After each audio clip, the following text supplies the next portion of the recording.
As we always do, every Thursday, we remind you of Gonzalo's book, The New Paradigm of Reality, and also Espiritualizarse. These are books that we recommend to anyone who wants to delve deeper or who wants to, well, go more in depth into all the topics and in everything, in all the talks, in all the sessions that Gonzalo is showing us. Today we are going to listen to the seventh session of this course. Last week was a very important session. It was the session, let's say, the midway point. It was the session on the acceptance of reality as a direct path to inner peace. I'm sure you all remember it perfectly. The fifth was also a very important session about universal laws. The sixth about the acceptance of reality. And today in session number 7, Gonzalo is going to talk to us about self-responsibility versus victimhood. Very well, Gonzalo. I'll hand it over to you. I'll stop sharing.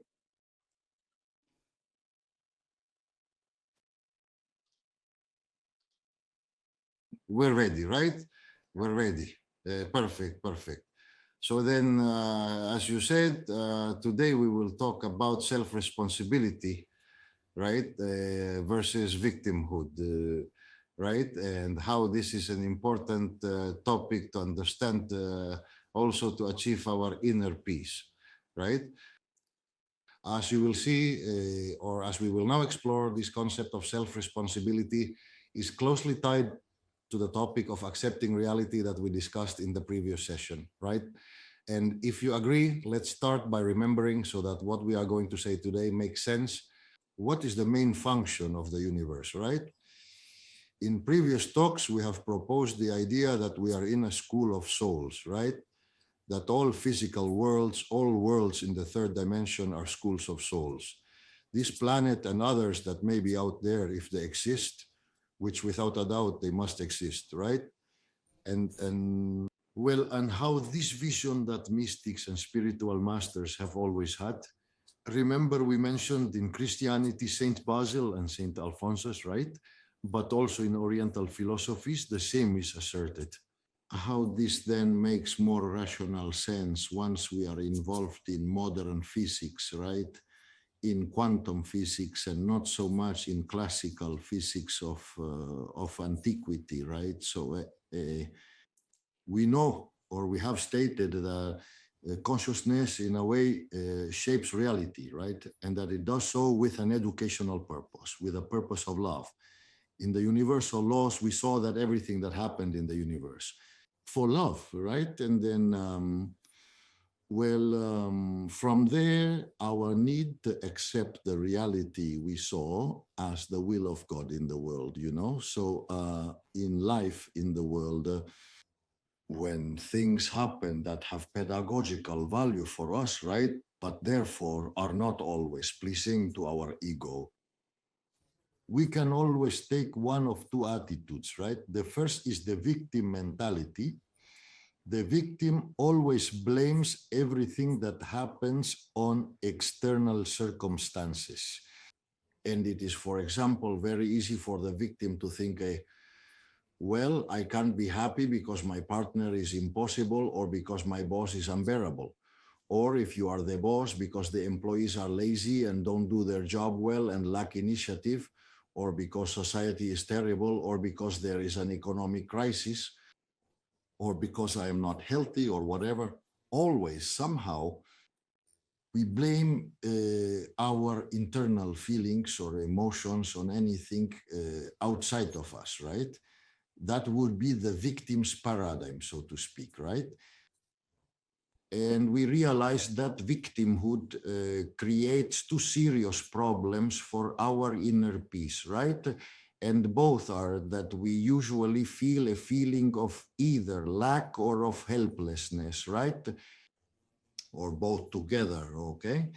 And when we are in lack or in helplessness or blaming others or the outside for how we feel, we really lose all our power for transformation and spiritual growth, right? Because we are not accepting reality or understanding why it happens, but resisting it, right? From the victim paradigm, the most that can be achieved is reaching resignation, right? We can be in a state of rebellion, right? But if we move past rebellion, we can reach resignation, but we will never reach acceptance of God's will while remaining in the victim paradigm, right? By feeling like victims of external circumstances, we prevent ourselves from being happy, right?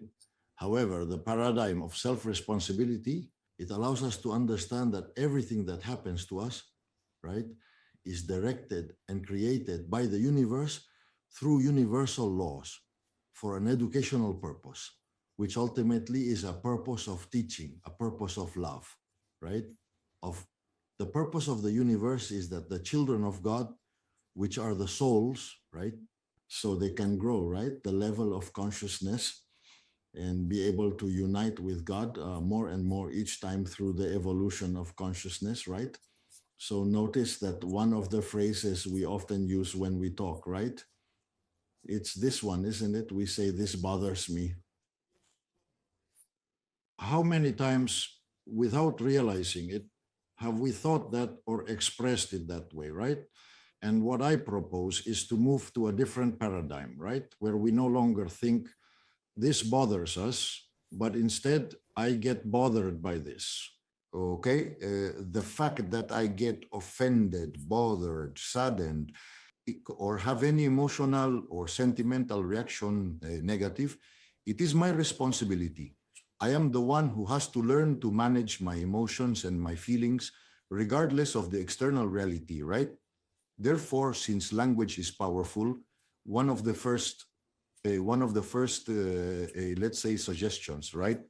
It was what I can do for all of you, and what I have been trying to practice these last few years is not to speak in terms of this makes me, okay, it disgusts me, it bothers me, it saddens me, whatever. Instead, replace it with this. But I get upset, I get sad, it gives me, and so on, okay? With which the problem is no longer about this. The problem is mine, that with this I have a negative reaction and I need to heal it inside, not outside, right? So now, interestingly, as we said in acceptance, in the talk about acceptance, if we want to change our reality, right, the quickest way to do it is to accept it, because once we have accepted it and it doesn't take away our peace, that reality no longer has an educational purpose. We have already learned what it came to teach us. And once we have learned what it came to teach us, it will be the universe itself, won't it? Through the 1030 laws or God, however each one wants to. Imagine, right? Or think about what will change our reality, because of course, wisdom is always efficient and does not waste events nor waste energies or situations that do not have educational value, right? For the souls in question. Therefore, we must be aware that the only place we need to work for the outside to stop bothering us, offending us, saddening us, it is within us. And yet, we always do it the other way around. We try to change external circumstances, right? So that we can feel better with a reality that is more pleasing to our ego, without understanding that the first thing we have to do is accept this reality that bothers us, in quotes, understanding what it has for us, a pedagogical goal or purpose, right? And once that no longer takes away our peace, it will no longer be a problem for us, because very likely the law of correspondence will change the external circumstances because we no longer need them. And if for some reason they persist, because they are also useful for others who are in the same process of growth, for us it will no longer be a problem. Which means in one way or another, we, let's say, overcome the problem or the difficulty, right? So notice that with the victim paradigm, we are always blaming something or someone for what happens to us, right? And then we reach a resentment against society because clearly with the state of things, it's impossible to be happy, right? Or the grudge against a specific person who has, quote unquote, done something to us, right? That at the time, well, bothered us or we considered it inappropriate or untimely. And if we are not resentful or bitter, then we turn to personal blame, right? No, it's that I'm to blame. I blame myself because look at what I did in the past, this and that, right? Let's see. In the universe, there is no such thing as guilt, okay? That is something we need to understand. And with the current culture and the education we've received, it's hard to comprehend until we think it over more, right? In the universe, what there is are responsible parties, okay? Notice that spiritual traditions have always talked about the concept of karma, or in the West, for example, in Christianity, the natural consequences of sin, which is the same, right? So there we have to understand that that doesn't necessarily speak to guilt, right? It does speak to responsibility. Each of us does things to the best of our ability and knowledge. The thing is, we all operate with some level of ignorance or we wouldn't be here, right? And that level of ignorance sometimes leads us to make mistakes, doesn't it? And those mistakes we make have their consequences, obviously, right? But it's a different thing if the one making the mistake is guilty, okay? He is responsible and will face the consequences. That is inevitable, whether through the law of karma or the natural consequences of error or sin. But there is a big difference between that and feeling guilty, isn't there? Let's proceed. If I have to climb a mountain, right, and the spiritual evolution is climbing up the side of a mountain somehow, I prefer to do it without a 20-kilogram backpack on my back, right? Because if I carry a 20-kilogram backpack on my back, then I'll have to stop more frequently to drink, to rest, whatever it may be, and I will climb less efficiently than if I am not carrying a backpack at 20 kilograms on my back, right? Therefore, in the face of others' mistakes or our own, what we have to understand is that nobody is to blame, right? But we will have to live with the consequences of those mistakes because it's part of our educational pedagogy as souls, isn't it? And therefore, it's good to understand where we come from. That when the soul comes here to take a course, right, of growth, it has three things, right? It has what we call destiny, which is the destiny of the soul. It has a mission and it has a function, okay? And what is the difference between these three things? You see, destiny is everything that we have to live, but we have to learn. And that's why we tend to get worse results in those matters. It's harder for us, right? And it bothers the ego because it takes us out of our comfort zone, doesn't it? The ego wants comfort, certainty, and no surprises, right? Destiny is the learning path that divinity or the universe has designed for us, right? And that also in success in our life, more than by anything else, I believe should be measured by how much have we made the most of that destination, right? How much have we managed to learn what we came to learn? Therefore, there's no need to worry or go crazy when we see that some things don't go well for us, because those things are our destiny, right? And it is true that each person has a different destiny because they have different growth needs. And it is normal that in our lives, we might see that we do well in personal or family relationships, but struggle more in our professional life, at work, with health, or in other areas, or the other way around. We do very well at work, but then there's no way we have good relationships, or we have good health, but we don't succeed in I don't know what, right? So each person has their specific destiny, right? Which is not the same as ours, right? All right. Therefore, destiny is what each of us must learn in this journey, right? In that sense, it is the most important thing we have to do, even more than our mission, as we will now see, right? Because when it comes to our mission, the universe will always have a plan B if we don't fulfill it properly.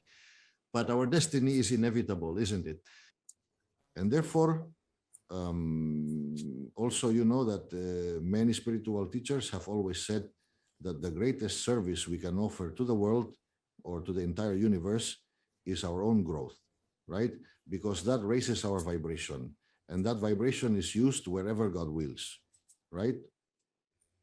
And while we do know exactly what we do, right? I mean, we know that today we spoke with someone, or that we helped someone, or that we did whatever, but we don't know how the universe is making use of our vibration, right? Because energy is even more contagious than the flu.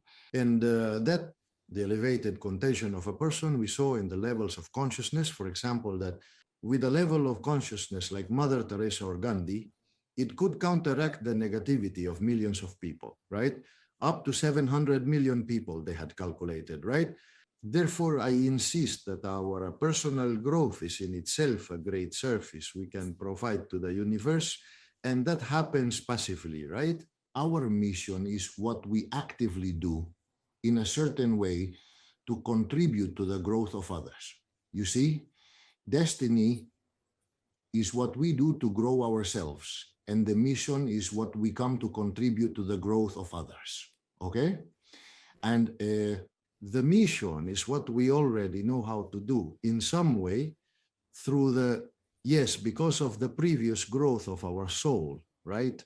And we put that at the service of collective growth, because the growth of souls is individual and collective at the same time, because we cannot grow for someone else, but we also cannot grow without others, right? Because we need people to challenge us, to create difficulties for us, whatever it may be, to lead us to personal growth, right? Through the acceptance of reality, right? So besides destiny, which is what we have to learn, and the mission, which is what we contribute to the learning of others, when we come to the physical world, we all have a role as well, right? A function is what each of us does in some way to earn a living, right? So when I analyze my life, I have to see what my destiny has been, what has been most difficult for me in the past, where I haven't had good results, where it's still challenging for me today, right? We have to see our mission, which is how I'm contributing, well, to the growth of others, right? Or in whatever way, right? Through teaching, companionship, care, whatever it may be. And the function is what we do to make a living. Of course, people are very happy when the mission and the function coincide. What happens is that this usually does not occur until the level of consciousness is very high, right? Because before that, we need the function and the mission to be different, because we also grow a lot by doing our function with the difficulties that it brings us, right? In work, in relationships with people, in our professional world, etc. When the level of consciousness reaches a very high state, the mission and the function tend to align, right? For example, in the case of an angel, the function and the mission perfectly coincide, because angels are solely dedicated to service, aren't they? And then we will see that in more detail in the service conference, right? But well, knowing that as we raise our level of consciousness, it will become more likely, right? The possibility that the function and mission coincide, right? Look, with every conference, I always like to recommend a book that addresses the conference's topic, in my opinion, right?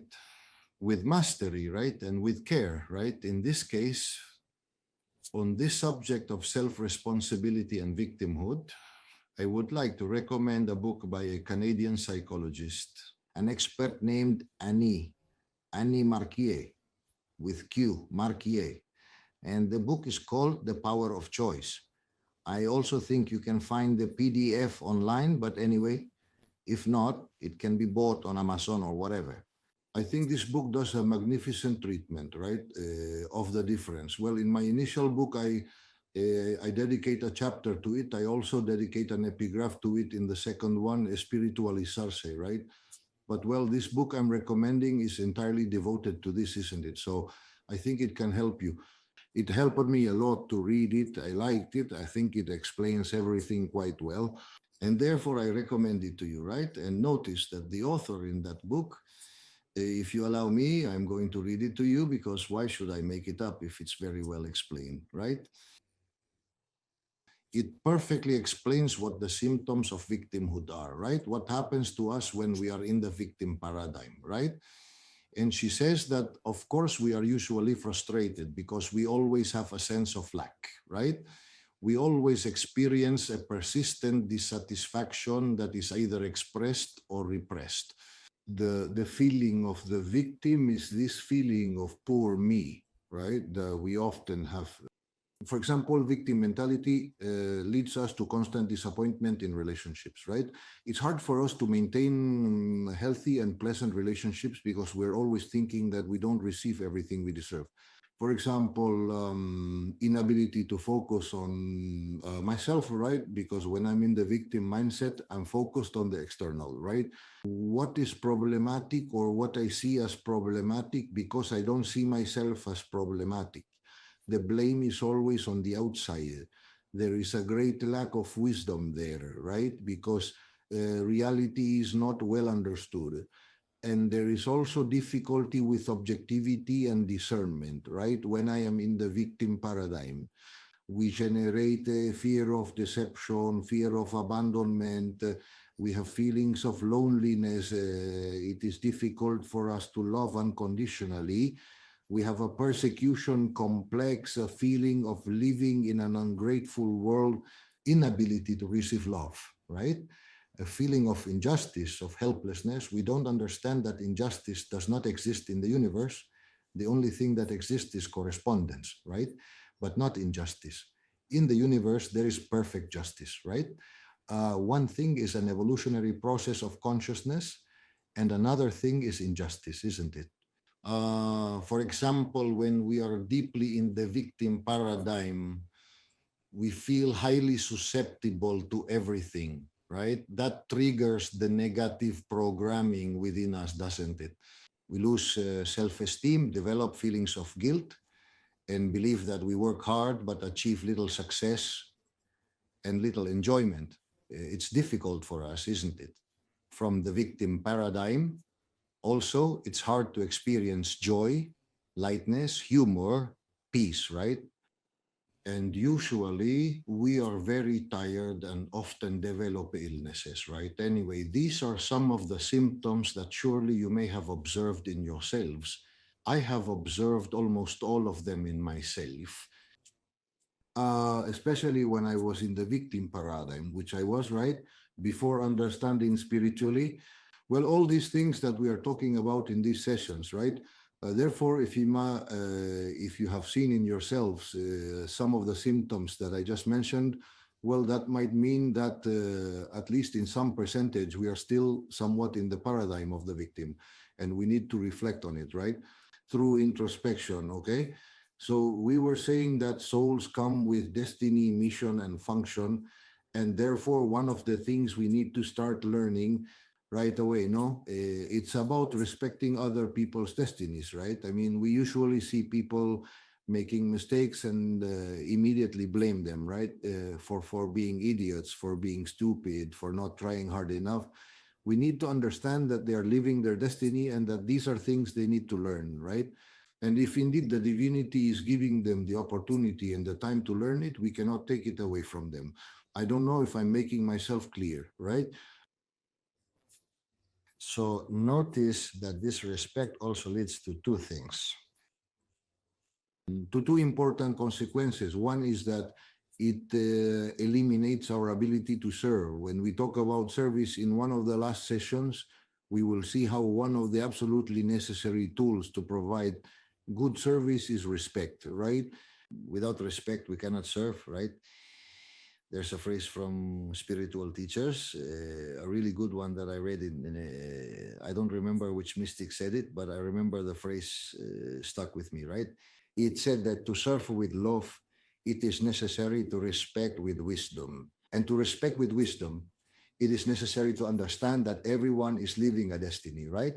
And that someone else's destiny may be different from ours, right? And that we also have to respect it, right? Because furthermore, the second consequence of not respecting is that we enter into aggression mode, right? Imposing our ego. I am right and you are not, right? And I have to prove it to you, okay?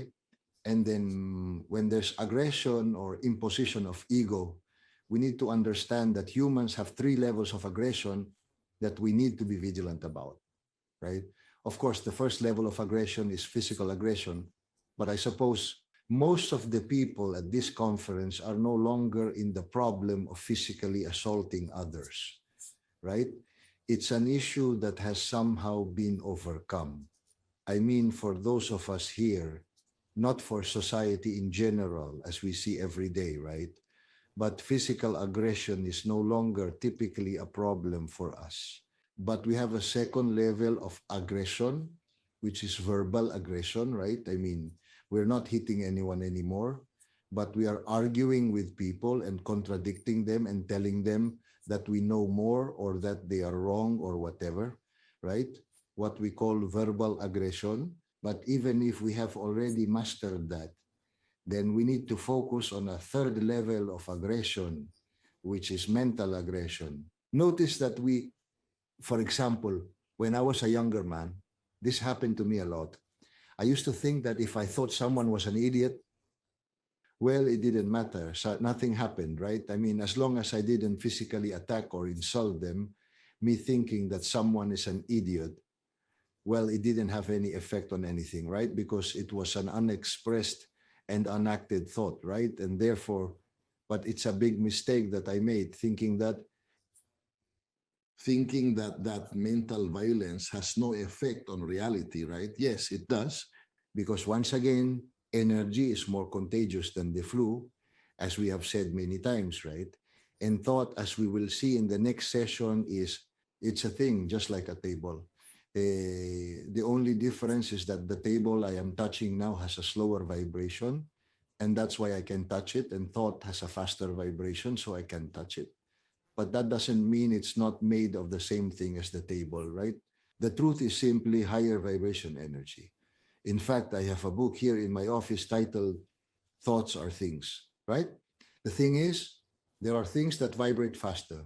And that's why we can see, smell, touch, or perceive them with the senses. But they are still real things that have effects on other things, right?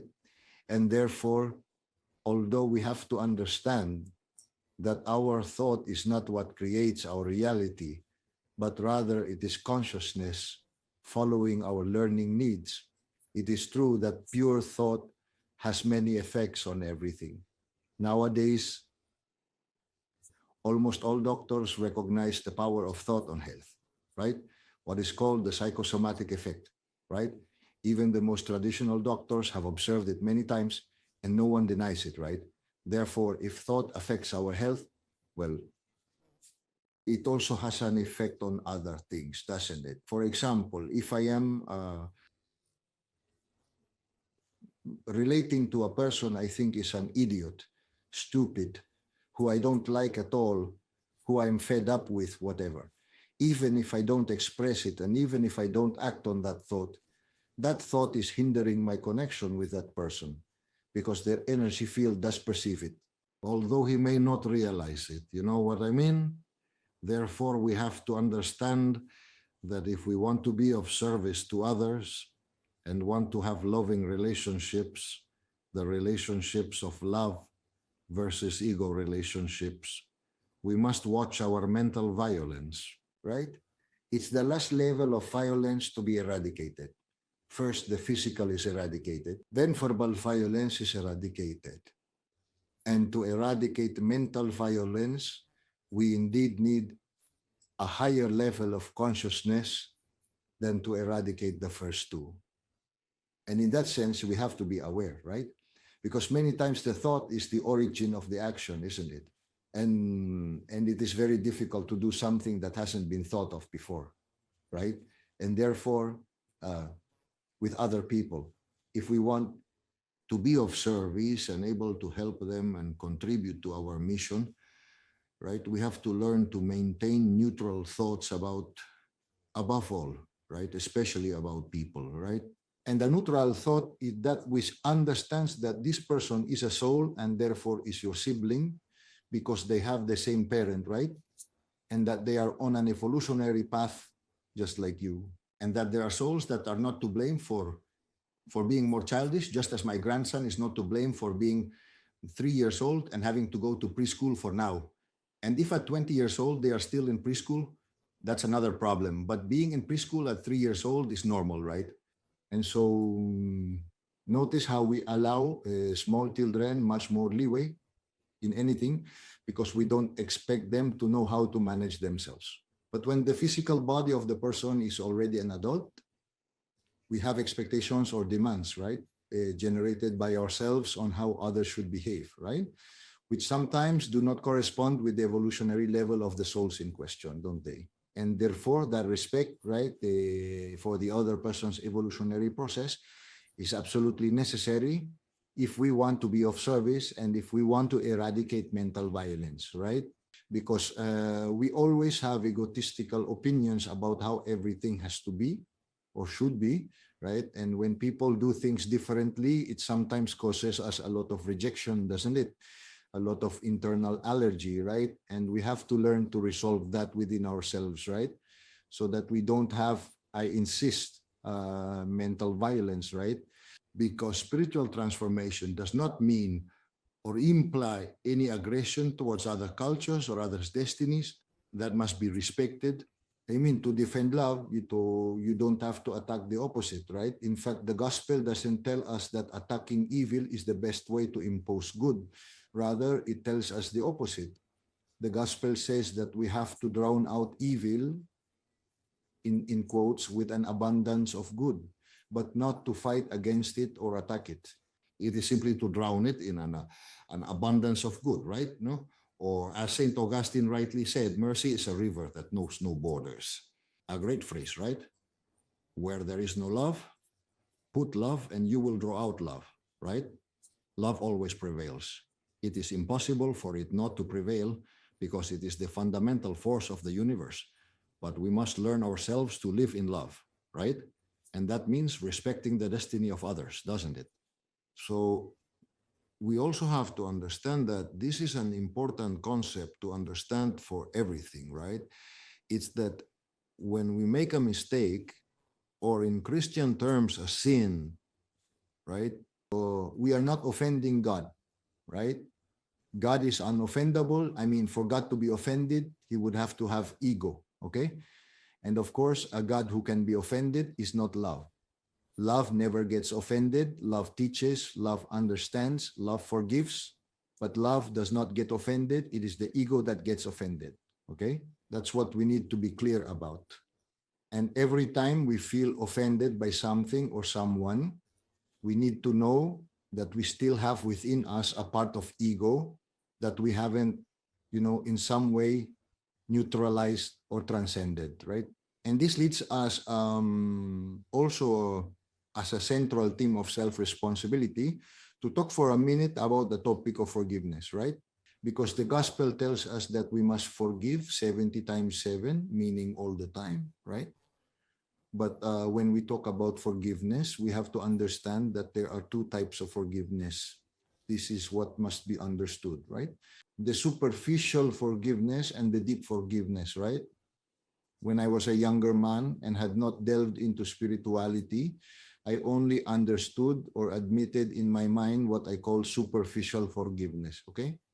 So how does superficial forgiveness work? Superficial forgiveness works more or less in this way.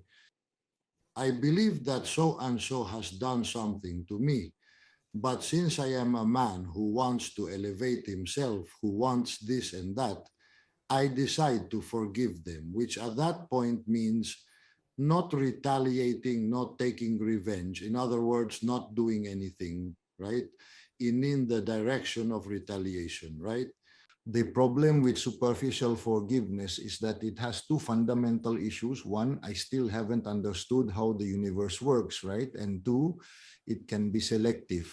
I mean, it's because I can decide to forgive this, but not that. Or forgive so and so, but not another. Or forgive today, but not next year, if it happens again. In other words, superficial forgiveness is always selective and always implies a lack of understanding of the real functioning of the universe, right? And it's also difficult, right? It takes effort to do it, doesn't it? Sometimes, right? The ego doesn't feel like forgiving on some occasions. However, deep forgiveness, right? It works in a very different way, doesn't it? Deep forgiveness first understands that no one has done anything to us, never. I mean, remember the phrase from St. Alphonsus Liguori, which I have already mentioned 2 or 3 times in these lectures, right? Never blame the devil or a man for the troubles that befall you. All good and evil come from God. So, if we want to get angry with someone, it has to be with God, not with the instrument God uses for something to happen to us that must happen due to the law of correspondence, for our need for growth. Okay, so deep forgiveness understands that I am self-responsible, that everything that happens to me happens for my need for growth, and that I shouldn't blame others for my need for growth, right? I also shouldn't blame God, because what God is doing is designing myself and accompanying me and creating me, right? A pedagogy for the evolution of consciousness, which is the best gift of love you can give to your children. Just like physical parents on earth, we all try to educate our children as best as possible. Whether we succeed or not, or do it better or worse, is another matter. But man, when I punish a 3-year-old grandchild because he did something outrageous by making him think for 2 minutes in his room, I am not punishing him. I mean, I don't have a negative feeling. I'm not angry. No, I am educating him, right? That is why even when we punish or do not punish our children or grandchildren or whatever, we need to be sure we are not doing it from the ego, like from, damn, this thing they did made me very angry. Look, they broke this vase. He was punished, but that is not loving punishment, right? A loving punishment is educational. Love does not punish, love teaches. Therefore, even in life, when we have to be educators, either of our own children or those of you who are teachers or whatever, or our grandchildren, understand that when we discipline them, in quotes, it has to be from love, not from annoyance or anger, which are from the ego, right? The jar broke, it's okay, it's just a jar, it's not going to change my life. Now, the child has to learn not to break jars, great. So maybe I'll punish him for 2 minutes in the room so he thinks about it and it sticks, right? And that helps teach him not to break jars, but not from egotistical anger, because the child has done something they shouldn't have done and may have broken a jar, right? So deep forgiveness understands that no one does anything to you. As St. Alphonsus Liguori says, everything comes from God, and that God uses this instrument or that other instrument so that something happens to you, Self-responsibility leads you to realize that it was you who had that need for growth, and that the universe can use either your partner or a friend of yours or a stranger, or your children or your parents or whoever, right? So that you learn what you need to learn from those situations, right? And that you accept them and do not resist them, and to become self-responsible in your inner peace, which does not depend on any external circumstances. Because of course, look, there's a saying in the United States that says there are only 3 certainties in life: death, taxes, and change, right? So change will always happen externally, okay? And therefore, if we depend on our happiness from external circumstances, we have no power, because we will only be happy when the change in external circumstances puts us in a moment that is pleasant to the ego, right? But we won't find happiness there, because I assure you that life will change. Notice what this Eastern sage said, right? He says, you can never step into the same river twice, because of course the water that wets you the second time is no longer there, it's moved on, right? Therefore, we have to generate our peace and happiness internally, and not have it exposed to external circumstances. For example, if 30 years ago, I went out one day and a guy came up behind me, hit me on the head with a stick, gave me a wound and stole my wallet, I got really furious. I would have wanted to go to the police to report. Why does this guy have to hit me with a stick? This is criminal. I don't know. I was just minding my own business. I mean, I would have blamed the aggressor for how I felt. I'm sure 30 years ago, I would have done that, right? Now, if I go out on the street today and someone hits me with a club and steals my wallet, the first thing I'm going to think is the following. I'm going to forget about the guy who hit me with a club. What I'm going to think is, Gonzalo, what growth need do you have left unresolved that has made you correspond to being hit by a guy? Right? I mean, do I still lack the capacity for forgiveness or acceptance? Or is there something in me, right? Or do I have some level of mental violence that I'm not aware of, but I'm managing it, right? So what is in me that has made me correspond to that person hitting me? And honestly, who it was that hit me with a stick or didn't hit me would matter much less to me. What growth need do I still have pending for that event to happen? Do I explain myself? Therefore, I think this is important for our inner peace, because otherwise we will never reach profound forgiveness, and superficial forgiveness is not enough because we never do it 100% of the time. That is to truly be able to forgive 70 times 7, isn't it? To which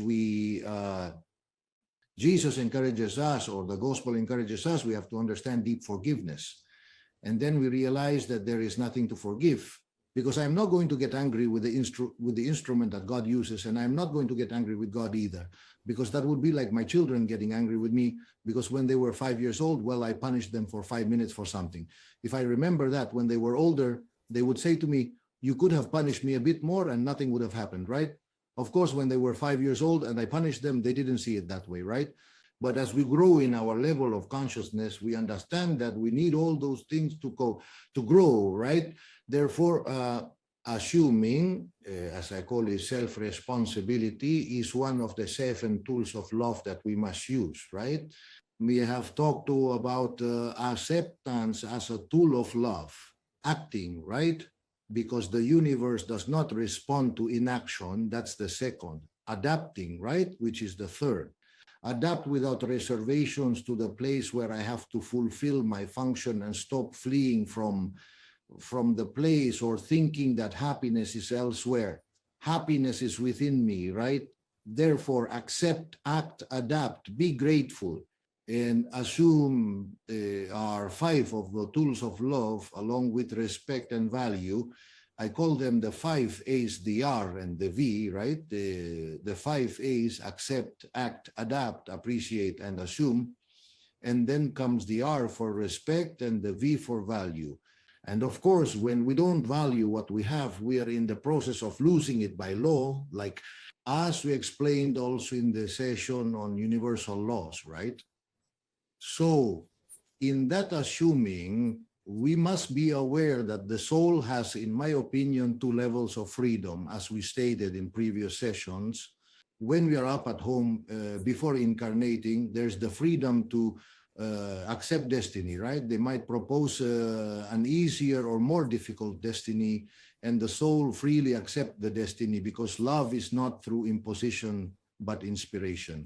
Then once we incarnate, it has slipped our mind that we accepted that destiny, and we have to use our freedom here below to adjust to it, right? So in that acceptance, we have to learn to accept, first of all, our body, okay? The body each of us has is perfect for the destiny we had in this course. Some of us are men, others are women. Some of us are taller or shorter or bolder or have more hair or have more health or genetics or less. But whatever body we have, that is the one we have chosen for this course, okay? And therefore, make yourselves self-responsible and not victims, right? Many people do not like their bodies, or they would like to have another one, or more beautiful or better or healthier. I would like to be able to see with both eyes, but I can only see with this one since I was born. So we have to accept and assume that the body we have is the best for us, okay? Just like the choice of parents, the first thing the soul chooses when coming is who its parents are.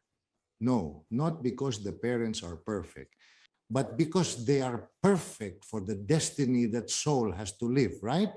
So many times we choose imperfect parents because they are the right ones for us to create for us the problems and difficulties that the soul has to overcome in its learning process, right?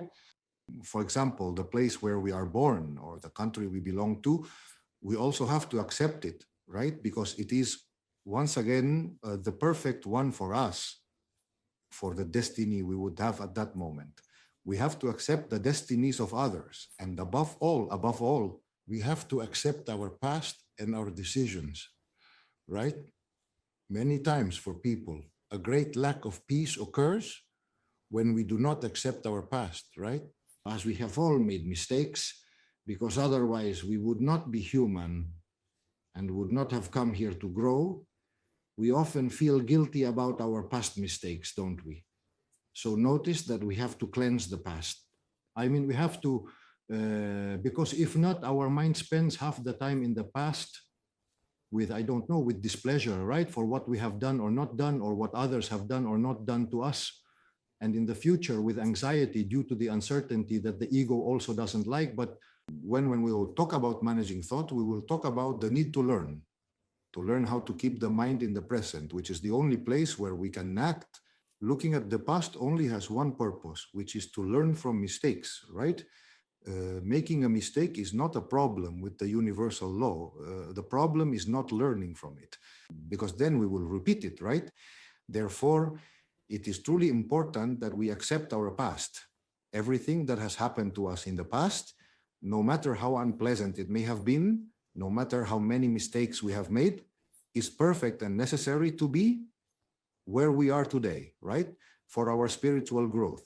The universe allows for errors, it accounts for errors, right? For the growth of souls. When I was a child and learned mathematics in school, well, at first I made mistakes with the equations, and it was only when I kept practicing that I started to make fewer mistakes and so on, right? You can't learn anything without making mistakes. It is the price we pay for learning, and therefore, just as we must not blame others, we must learn not to blame ourselves, right? Just as we must forgive others, we must also forgive ourselves. I am also my neighbor. So when God says, love your neighbor as yourself, aren't you a neighbor? We are all neighbors, right? So in that sense, we have to learn to cleanse, right? Our mind, our continuous feeling of guilt. Of course, we have made mistakes. That's what we're here for. To learn through making mistakes, to learn the law, right? And then our disposition must be to make the fewest possible mistakes, because making a mistake has consequences, as we have seen.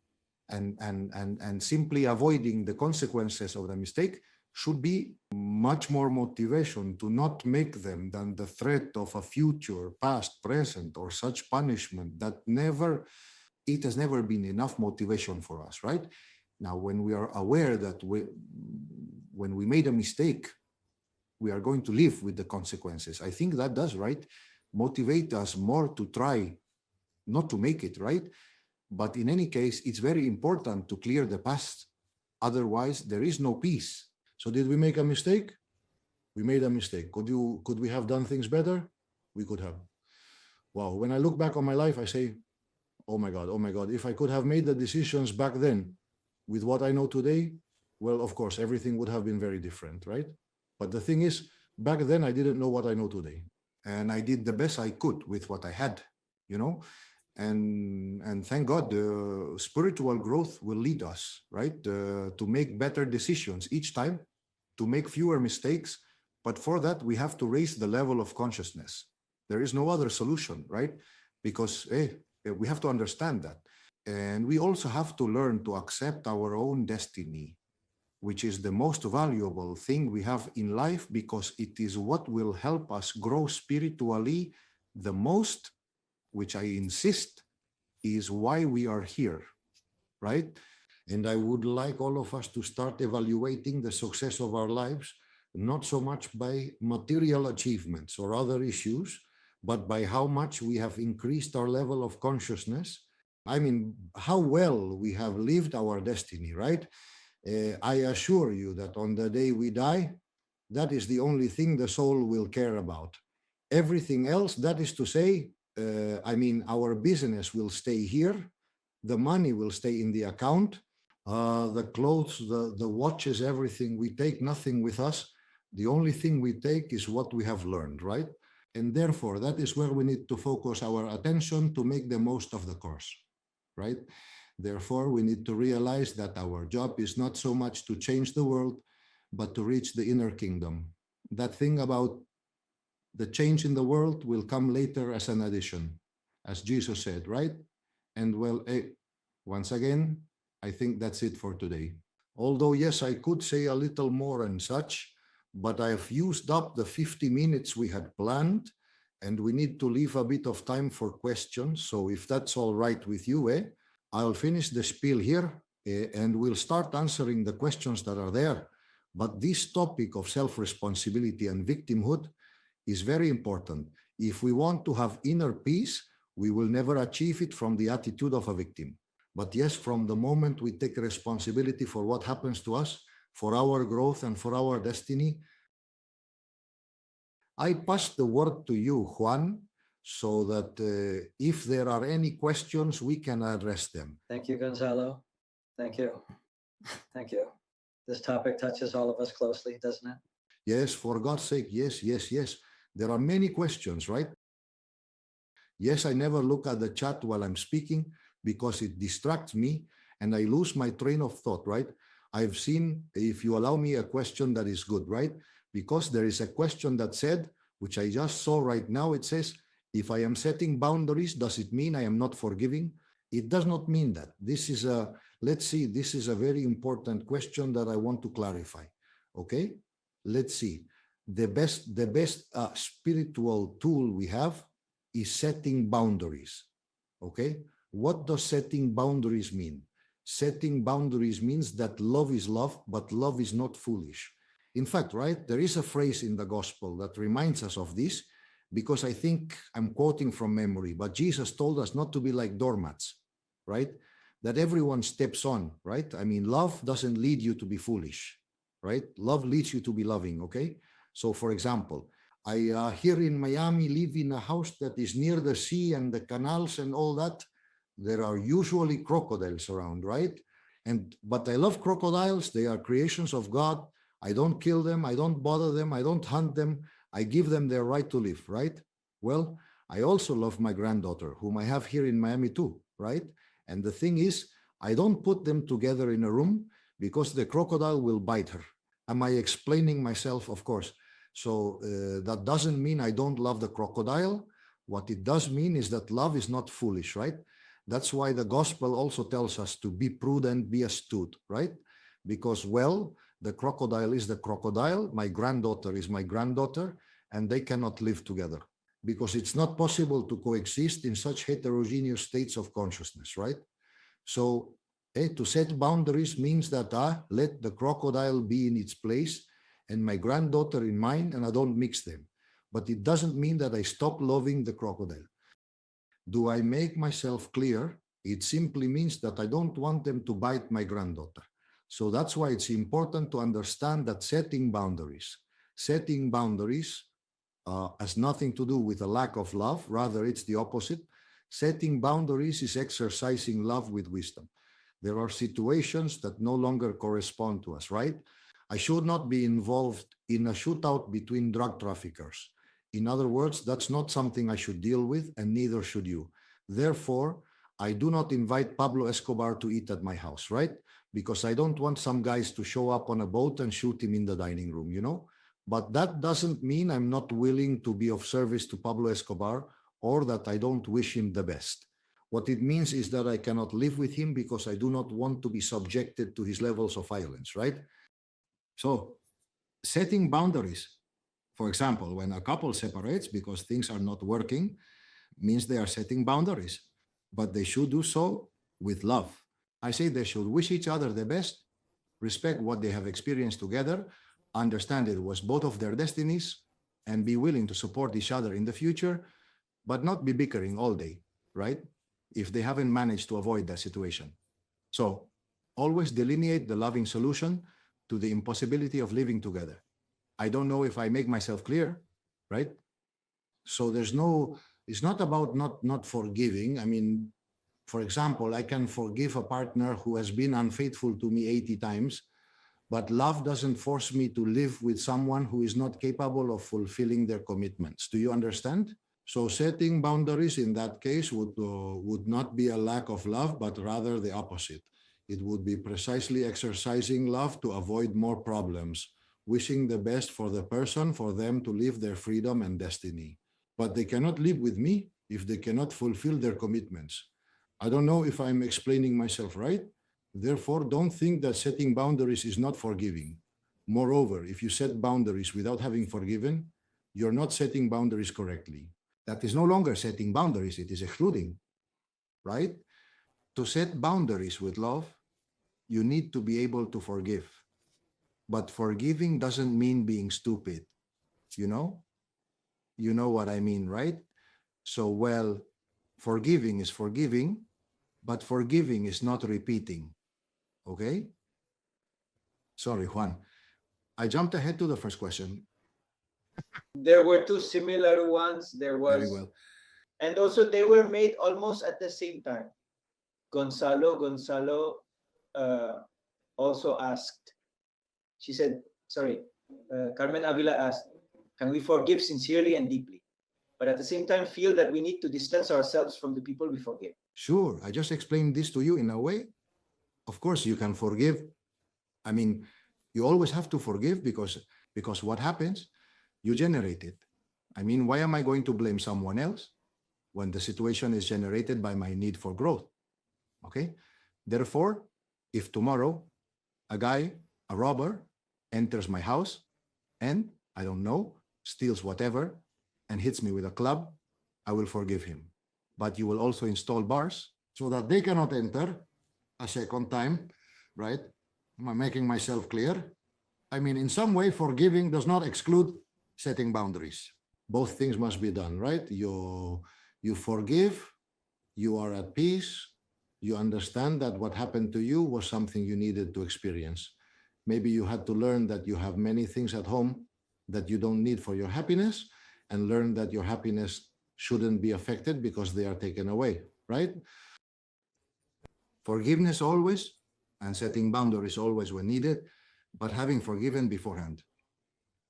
That's the crux, right? I mean, if I set boundaries out of anger, offense, irritation, like with indifference, whatever, you know, that's not loving. Setting boundaries is loving. For example, listen, I forgive anything you have done, but in the same way, if I have to give this talk, I'm not going to have my 3-year-old grandson sitting on me because he won't let me speak and will somehow be bothering us all, you know?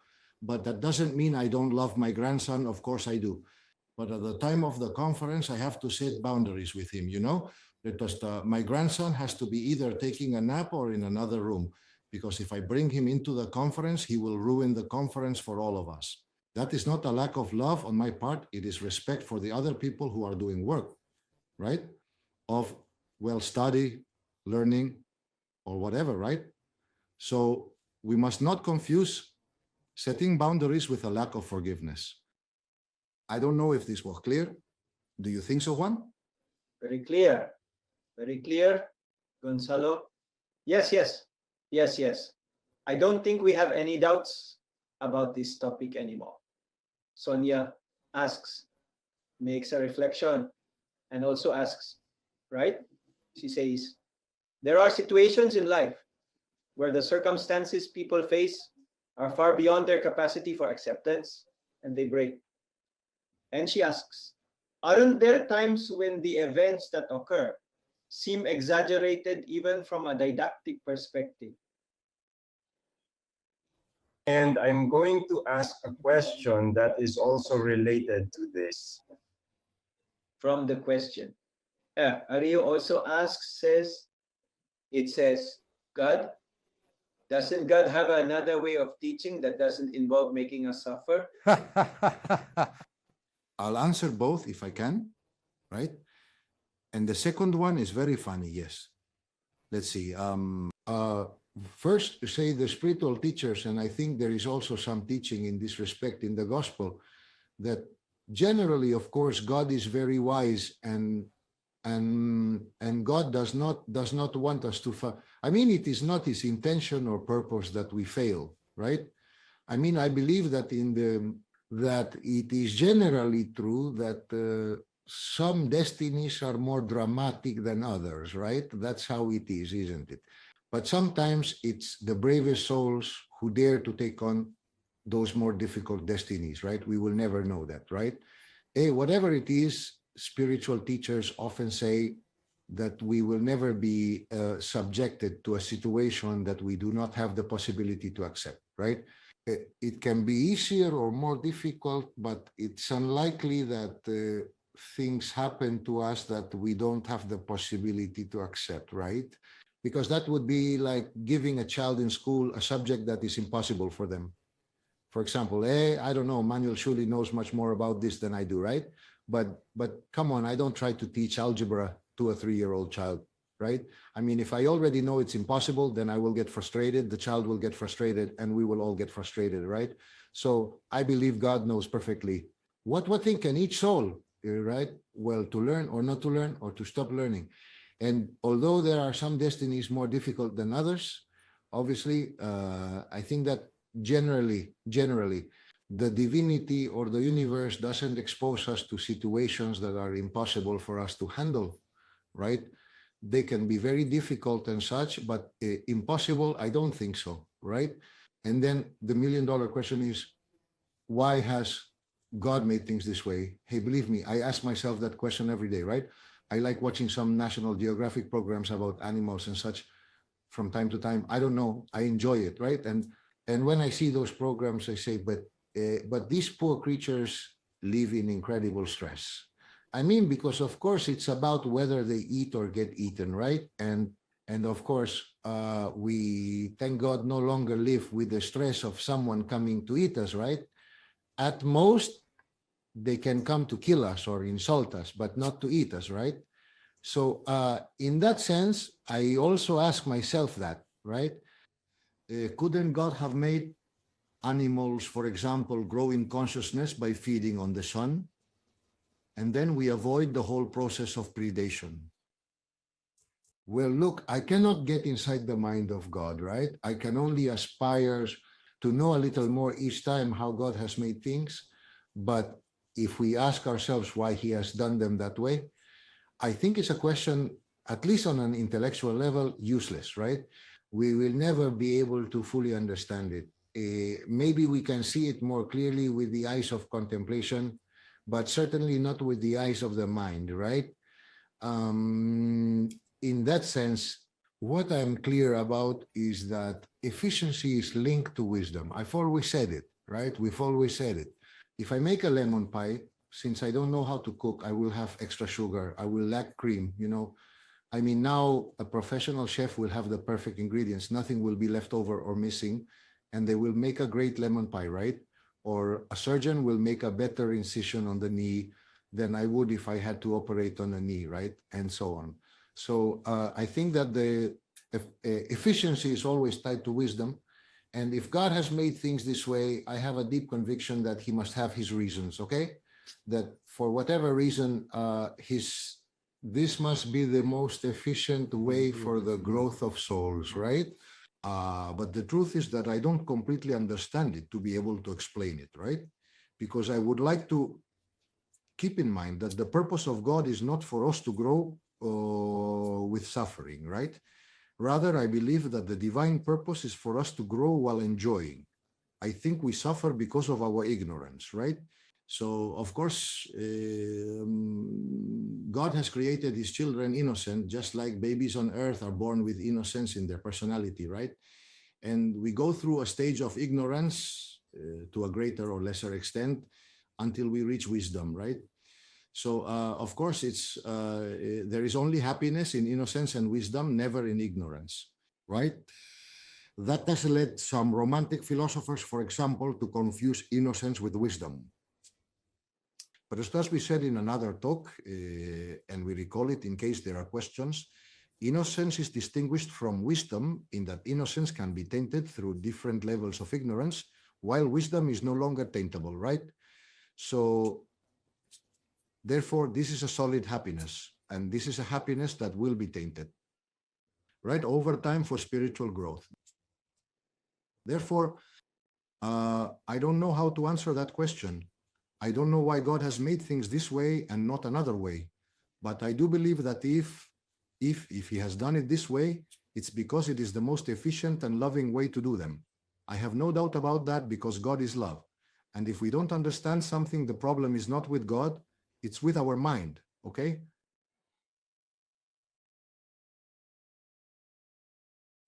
Here is a question from Tony that says some thinkers and traditions have expressed that we experience reality. I mean, that how we actually experience reality is like a dream, right? And Tony asks what you think about this. Whether mystical consciousness is a way to escape this dream of physical reality. In part, yes. Let's see. Perennial philosophy has always said that physical reality is illusory, right? Notice that modern science also tells us that, and even goes a step further. You know that right now, one of the most important investigations they are conducting in the field of physics is precisely about whether reality is holographic, right? As we mentioned in the first one, okay?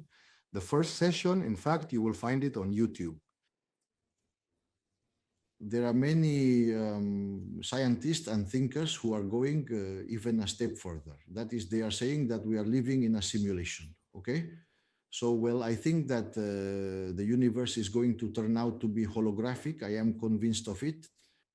I can be wrong, right? Because that is not proven like water is H2O yet, but it is my personal opinion that the universe is going to be holographic because it makes all the sense in the world and also solves all the scientific problems that haven't been solved until now, right? Besides, they are already empirically demonstrating it.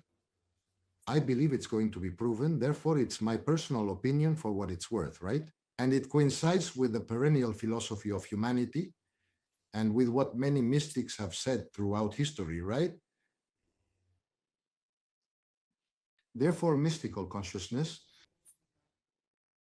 of course, it takes you out of that illusion, because mystical consciousness is an experience of union, right? With the real, not of identification with the illusory. That's what the ego does.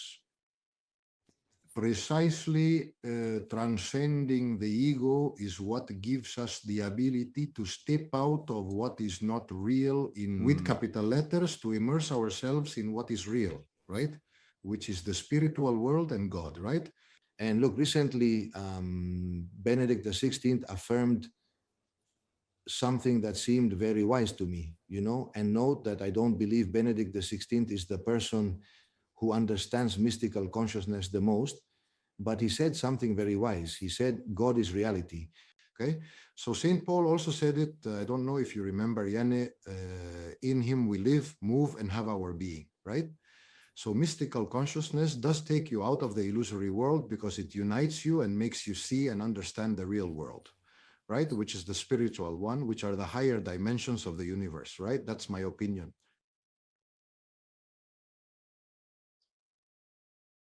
Thank you, Gonzalo. Let's go for another question.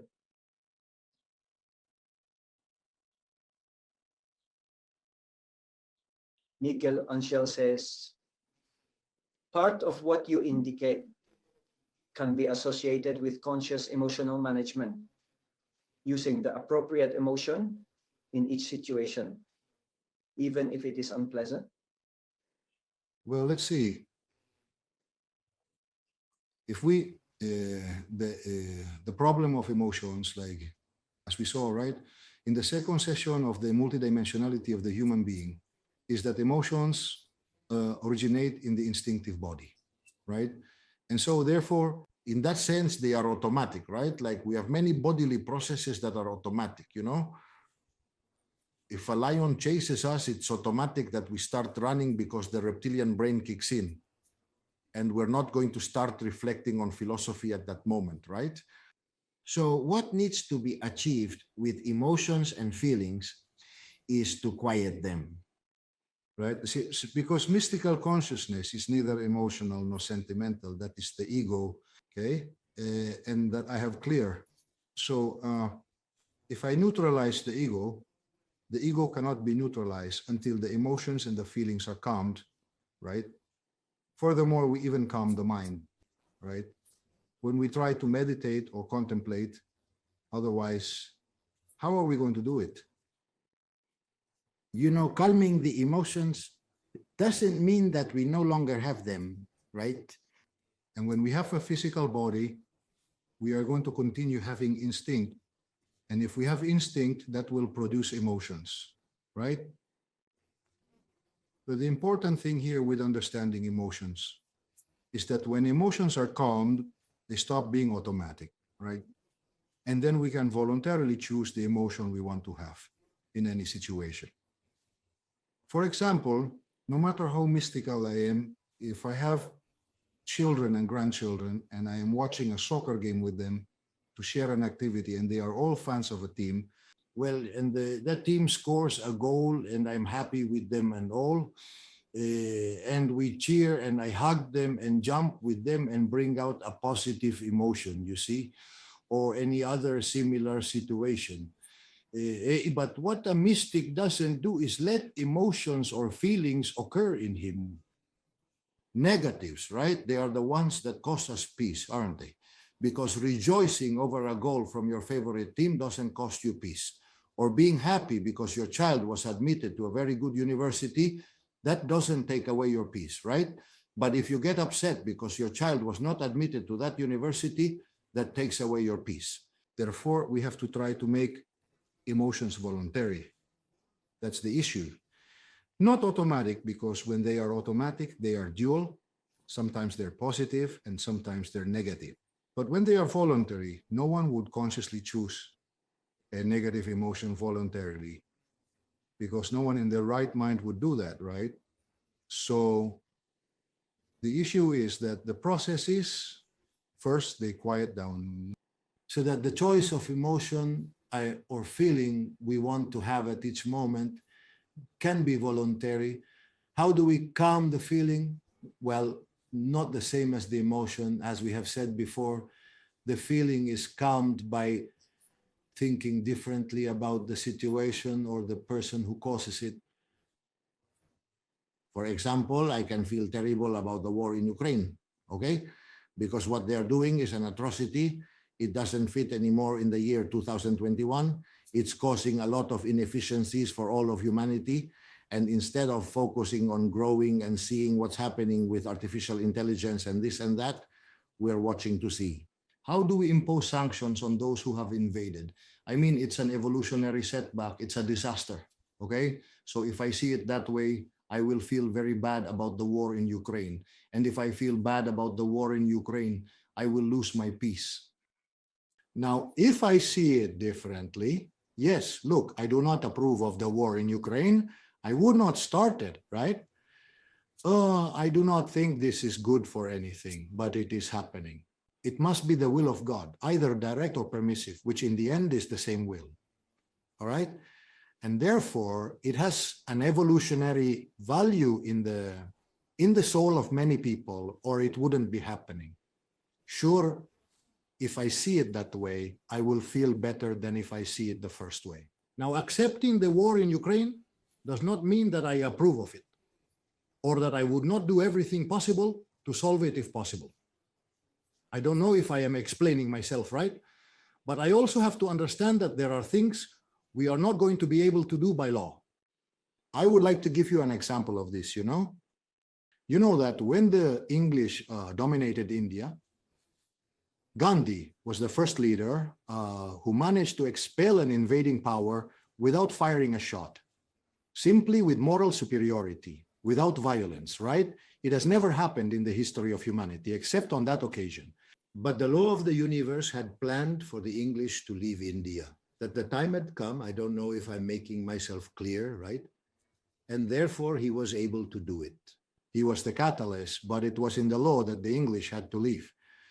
But as soon as the English left India, a second problem began.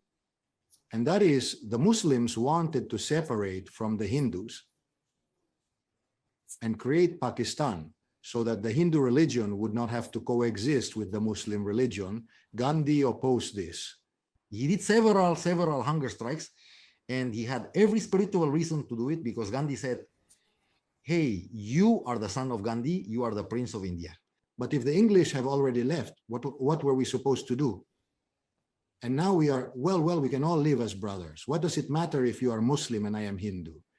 In the end, we are all children of God. We are all growing together. So that's it, right? But the law of the universe needed that division between India and Pakistan to occur, because in that division, many souls lived through many very difficult experiences, right? Like leaving, having to abandon your home to move to a new place. In short, there were problems among families because they were even mixed, right?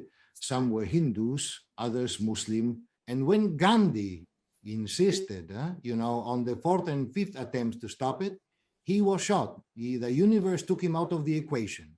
You see? So sometimes, I may want to stop the war in Ukraine. But if the law of the universe needs the war in Ukraine to exist, no matter what I do, I won't stop it. And maybe what the universe does is get me out of the way so that I don't interfere with the destinies of others, right? With my best intention. That's why I say we have to learn to observe universal law and try things 2 or 3 times so that we are not lacking perseverance. But when we've already tried 7 or 8 times, we might just be acting out of stubbornness. And the universe is not going to allow interference with universal law, right? With the law, which we also have to understand, right? When it comes to how we feel about this and that, we will always feel better overall if we understand the evolutionary and pedagogical value it has than if we do not understand it. Thank you very much, Gonzalo.